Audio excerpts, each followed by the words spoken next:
history teaches us that division gives life to hate. And hate unabated inevitably grows into violence. People across the country, including right here in Indianapolis, are coming together tonight to take a stand against hate. They're also remembering the lives of the 11 people who were shot and killed at a synagogue in Pittsburgh Saturday morning. Alleged gunman Robert Bowers was in court earlier, shackled and in a wheelchair. Federal prosecutors say they plan to seek the death penalty against him.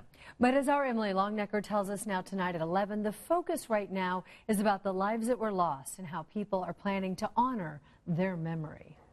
Well, John and Anne Marie, a very moving memorial tonight to the 11 killed this weekend at the Tree of Life Synagogue in Pittsburgh. You can see the 11 candles lit here in memory of those 11 victims. And along with tonight's memorial, there were several calls to love in the face of hate and stand up against religious oppression.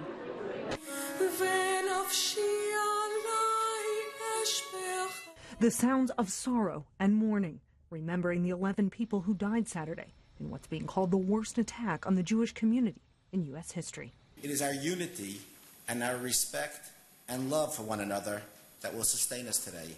More than 1,000 people from all faiths and backgrounds gathered at the Indianapolis Hebrew congregation Monday night to remember the lives lost when a gunman opened fire at the synagogue. Today, we weep together as a nation and especially as people of faith. Because whoever is human is our brothers and sisters.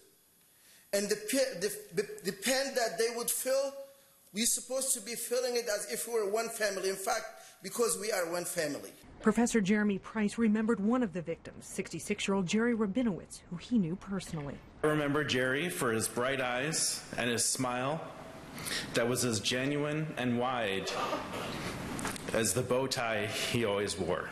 Price called upon people to hold any leaders accountable who foster division. We must call out and name our leaders who divide us by race, by ethnicity, by religion, by immigration status. The hate will not win.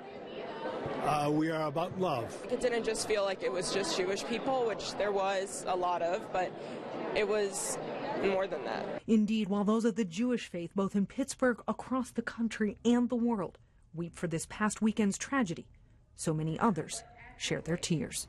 And speakers called this weekend's attack an attack on people of all faiths in this country. They encouraged those gathered to speak out against hate speech, saying people of all faiths belong here.